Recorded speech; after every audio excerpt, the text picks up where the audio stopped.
Comment construire la richesse avec un faible revenu? 10 stratégies brutales de Machiavel. Tu t'es déjà retrouvé à la fin du mois, les yeux fixés sur ton compte bancaire avec cette sensation froide qui te monte dans la gorge. Pas tout à fait la panique, mais quelque chose de plus insidieux, quelque chose qui ressemble à la honte. Tu regardes les chiffres et tu penses « Est-ce que c'est ça ma vie? » Tu travailles, tu te sacrifies. Tu te lèves tôt, tu rentres tard. Et pourtant, à chaque fin de cycle, il ne reste presque rien, comme si l'argent traversait tes mains avant même que tu aies le temps de le voir. Ce n'est pas un hasard. Ce n'est pas de la malchance. Et surtout, écoute bien, ce n'est pas une fatalité. Le problème n'est pas ton revenu. Le problème est la façon dont tu as été conditionné à penser la richesse. On t'a appris à survivre, pas à construire. On t'a dit que l'argent était une récompense que tu méritais après avoir souffert suffisamment longtemps. On t'a enseigné que la modestie était une vertu, que la discrétion financière était un signe de sagesse, que désirer plus était presque une forme d'arrogance. Et tu as cru tout ça, parce que ces idées venaient de gens que tu respectais, ta famille, tes professeurs, ta culture. Mais Machiavel, lui, n'aurait pas cru un seul mot de tout ça. Niccolo Machiavel a vécu dans une époque où la survie dépendait de la lucidité. Pas de l'optimisme, pas de la bonne volonté, de la lucidité.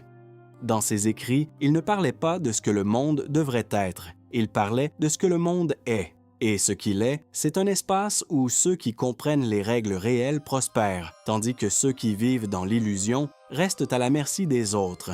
La première vérité machiavélique sur la richesse, c'est celle-ci. La pauvreté n'est pas une condition économique, c'est d'abord un état mental. Quand tu penses avec un esprit de pénurie, tu prends des décisions de pénurie. Tu achètes ce qui est bon marché maintenant au lieu d'investir dans ce qui rend libre demain. Tu évites les risques parce qu'on t'a appris que perdre est plus douloureux que gagner est satisfaisant. Tu restes dans des situations confortables mais étouffantes parce que l'inconnu te semble plus menaçant que la stagnation.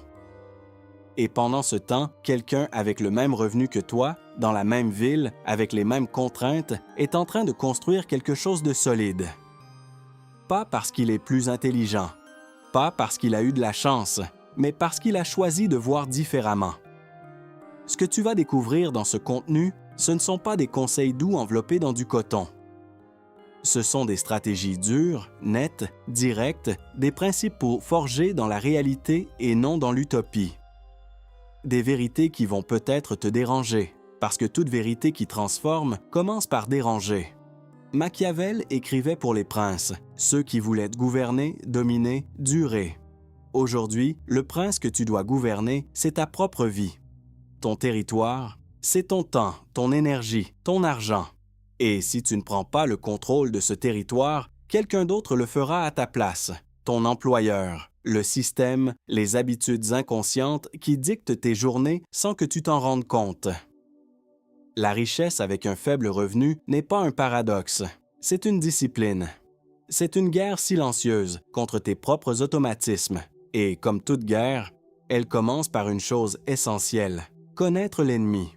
L'ennemi, dans ce cas, c'est la version de toi-même qui accepte sans questionner, qui dépense sans calculer, qui rêve sans stratégie.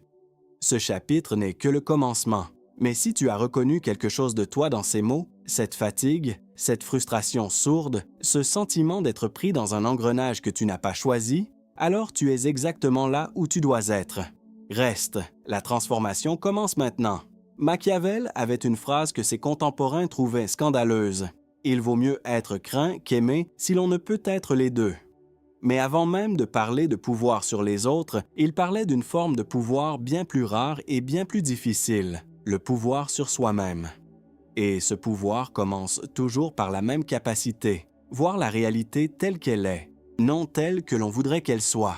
Voici ce que la plupart des gens font avec leurs finances. Ils évitent de regarder, pas par paresse, par peur. Regarder les chiffres, c'est confronter une réalité qui fait mal. C'est admettre que les habitudes accumulées depuis des années ont créé une situation que l'on n'aurait pas choisie consciemment. C'est accepter la dissonance entre l'image que l'on a de soi, quelqu'un de sérieux, de responsable, de travailleur, et les résultats concrets que la vie reflète. Alors, on ne regarde pas, on approxime. On se dit « ça va à peu près, je m'en sortirai, le mois prochain sera différent ». et le mois prochain arrive avec les mêmes schémas, les mêmes petites décisions inconscientes, les mêmes fuites financières camouflées en nécessité.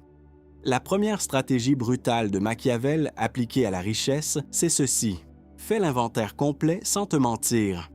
Pas juste tes dépenses, pas juste ton salaire. Fais l'inventaire de tes croyances. Demande-toi, qu'est-ce que j'associe à l'argent? La culpabilité?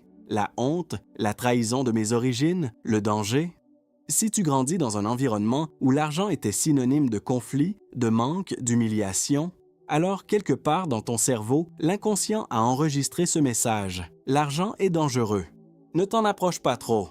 Et cet enregistrement invisible sabote chaque stratégie financière que tu essaies de mettre en place.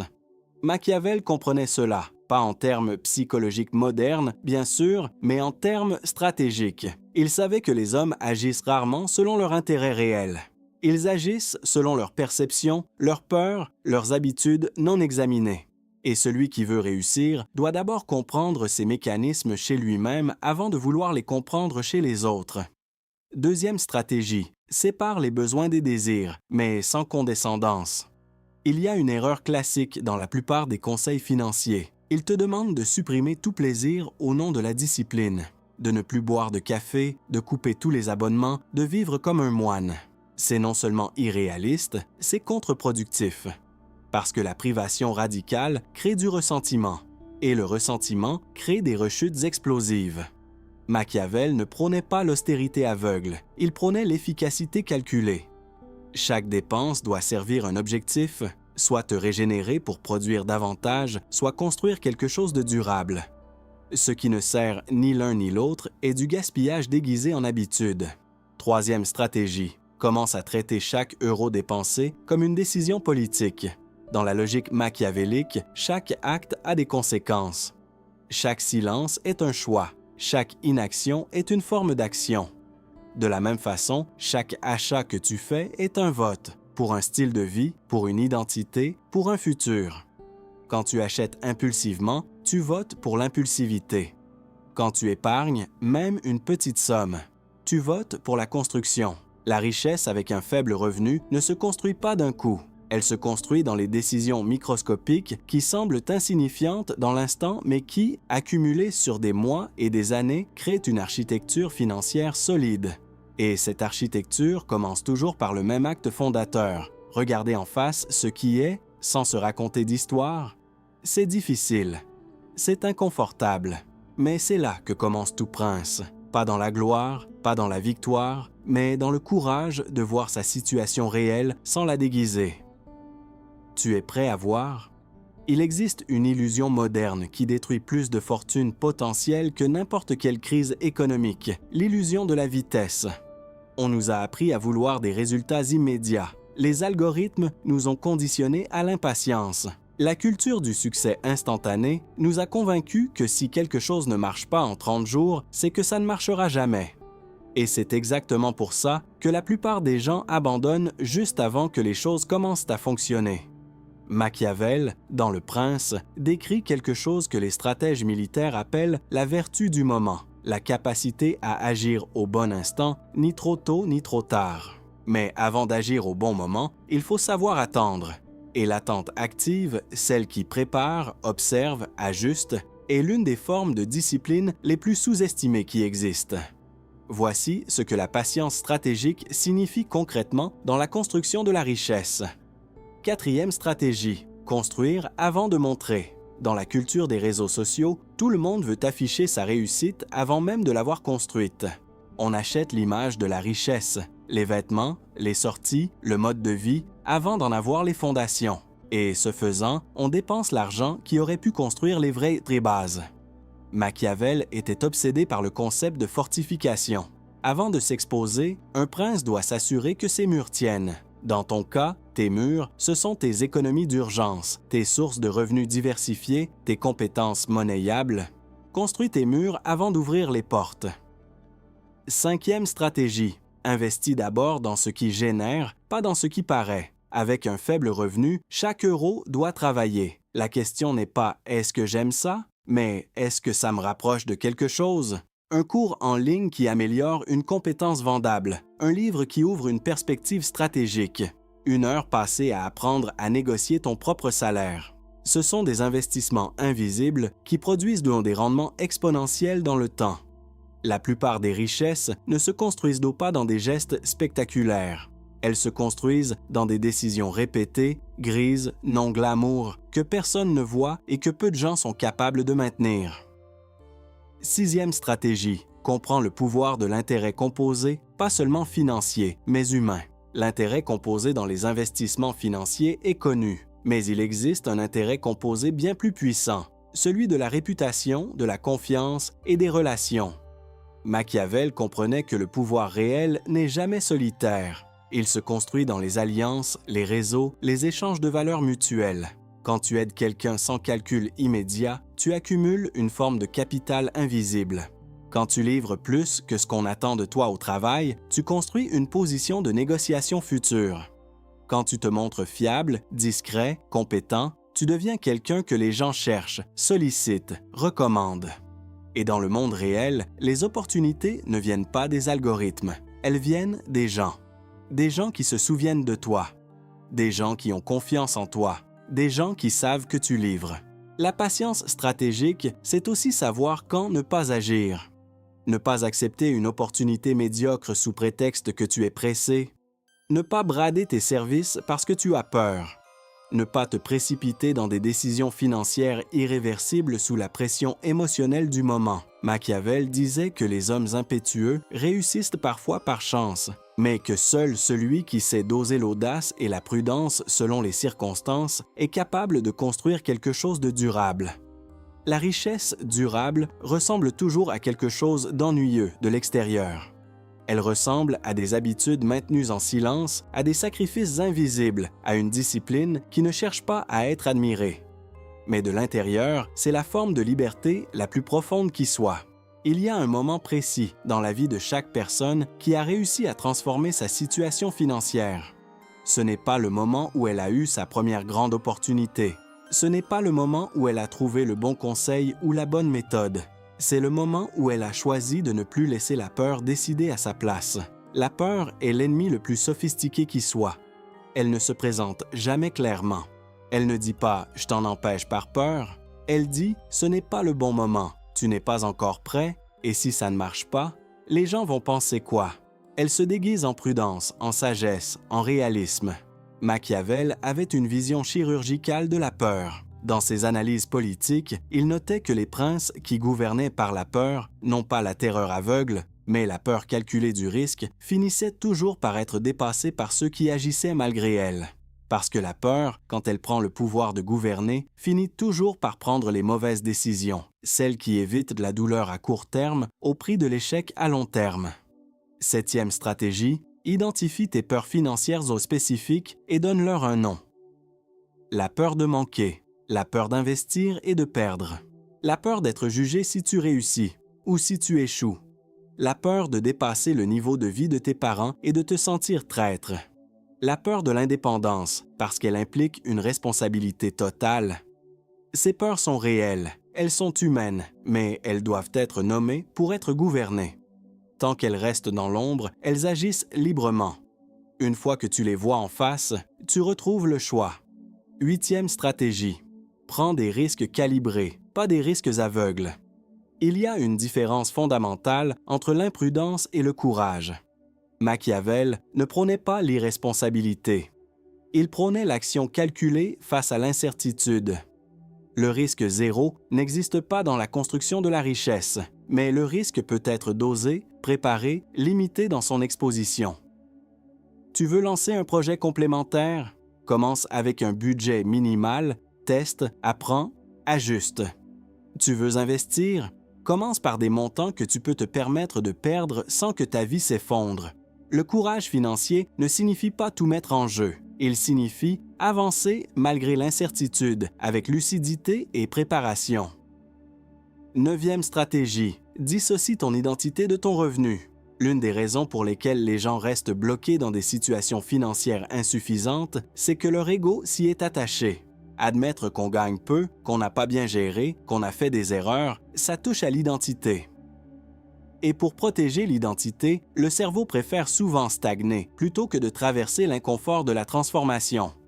Machiavel, lui, n'avait aucune sentimentalité vis-à-vis de ses propres erreurs passées.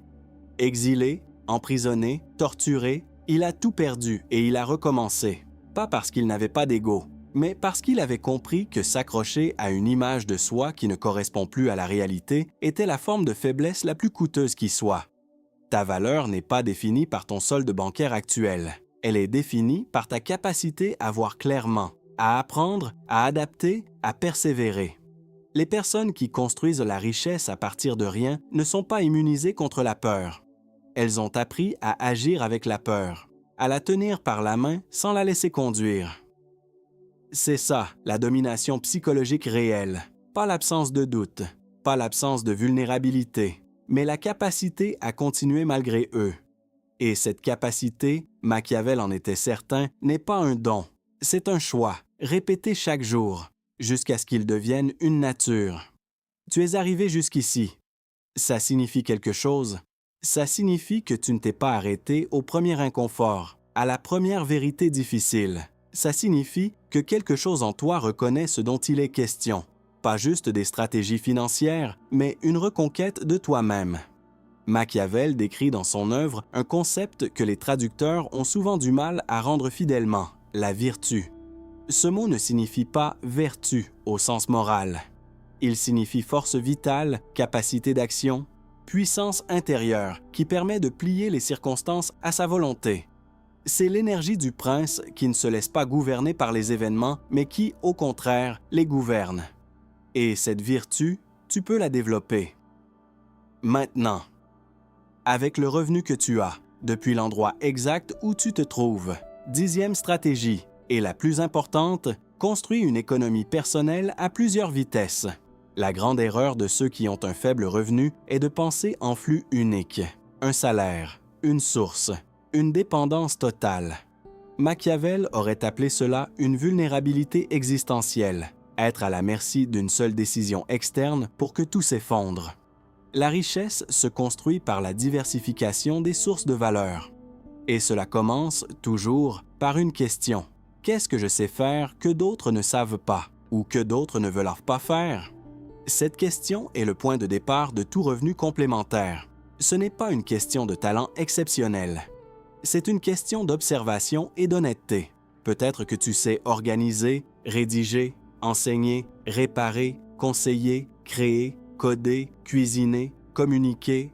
Tout cela a une valeur marchande que tu n'as peut-être jamais exploitée parce que personne ne t'a appris à voir tes compétences comme des actifs. Commence petit.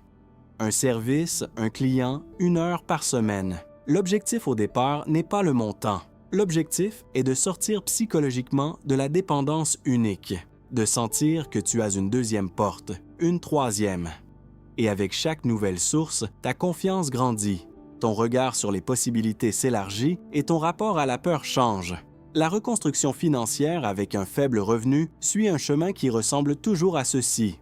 D'abord stabiliser, créer un coussin d'urgence, réduire les fuites inutiles, ensuite optimiser, maximiser la valeur de chaque euro entrant et sortant, puis amplifier, créer des sources complémentaires, investir dans des actifs qui travaillent pour toi, et enfin, consolider, protéger ce qui a été bâti, préparer la transmission et la durabilité. Ces 4 phases ne sont pas séquentielles de façon rigide. Elles s'entrelacent, se chevauchent et nécessitent de constants ajustements, mais elles dessinent une direction. Et la direction, dans le chaos financier, est déjà une forme de pouvoir. Machiavel savait que le prince qui reconstruit doit être patient sur le fond et rapide sur la forme. Cela signifie « maintiens ta vision à long terme inchangée, mais adapte tes tactiques sans te rigidifier ». Le monde change, les marchés changent, les opportunités changent. Celui qui se rigidifie sur une méthode unique finit par disparaître avec elle. Mais celui qui a des principes solides et une souplesse tactique, celui-là s'adapte, survit et finit par prospérer. Tu n'as pas besoin de beaucoup pour commencer. Tu as besoin de clarté sur où tu vas. Tu as besoin de cohérence dans tes actions quotidiennes. Et tu as besoin d'une chose que personne ne peut te donner de l'extérieur, la décision ferme, ancrée au fond de toi, que ta situation actuelle n'est pas ta destination finale. Cette décision est le fondement de tout, pas l'optimisme, pas le rêve, la décision. Nous sommes arrivés à l'endroit où tout se décide, pas dans les stratégies, pas dans les chiffres, pas dans les méthodes, mais en toi, dans la façon dont tu vas sortir de ce contenu et regarder ta vie. Parce que la vérité la plus profonde de tout ce que Machiavel a jamais écrit, c'est celle-ci. Les circonstances extérieures sont rarement ce qui détermine le destin d'un homme. C'est la qualité de son regard intérieur qui décide de tout.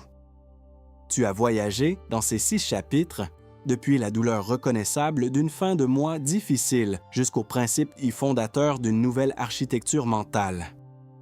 Tu as traversé la confrontation avec tes illusions, la découverte de tes peurs, l'apprentissage de la patience stratégique, la maîtrise de tes résistances internes et la mise en place des premières pierres de ta reconstruction. Ce parcours n'est pas terminé. Il ne se terminera jamais, et c'est une bonne nouvelle. Parce que le prince machiavélique n'est pas celui qui a tout résolu, tout accompli, tout dominé. C'est celui qui a développé la capacité permanente d'apprendre, d'ajuster, de se relever et d'avancer. C'est celui dont la valeur ne repose pas sur ses résultats actuels, mais sur la force de son processus interne. Voici ce que tu dois emporter avec toi, gravé dans la mémoire de ton corps et de ta volonté. La richesse n'est pas une arrivée, c'est une façon d'être. Elle commence dans la façon dont tu penses chaque matin avant de regarder ton téléphone. Elle vit dans la façon dont tu parles de toi-même à toi-même, avec respect ou avec mépris.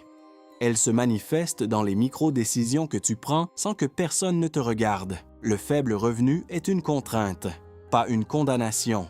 Machiavel lui-même a écrit ses œuvres les plus puissantes depuis l'exil et la pauvreté forcée. Ce qu'il avait perdu en position, il l'a transformé en pensée. Ce que tu as peut-être perdu en opportunité passée, tu peux le transformer en discipline présente. La transformation ne se voit pas jusqu'au jour où elle devient impossible à ignorer.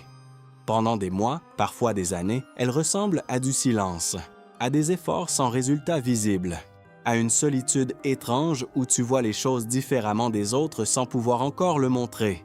C'est normal, c'est nécessaire. C'est la phase de construction invisible, la plus importante et la plus difficile à maintenir. Et puis, un jour, sans crier gare, quelque chose bascule. Une opportunité se présente et tu es prêt pour elle. Une décision s'impose et tu la prends sans trembler. Un défi surgit et tu ne te demandes plus si tu vas y survivre. Tu te demandes comment tu vas en sortir plus fort. C'est le moment du prince éveillé. Ce n'est pas de l'arrogance, c'est de la conscience. La conscience de ce que tu as traversé pour en arriver là. De ce que tu as refusé, la facilité, la passivité, le confort de l'illusion.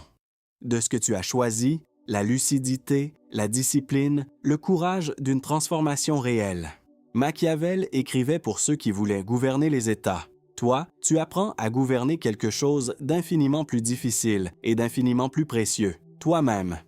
Ton temps, ton attention, ton argent, tes pensées, tes réactions, tes choix quotidiens, invisibles, accumulés, qui forment, pierre après pierre, le monument de ta vie. Si ce contenu a résonné en toi, si tu t'es reconnu dans ces mots, si quelque chose en toi a dit oui, c'est ça, c'est exactement ce que je ressens.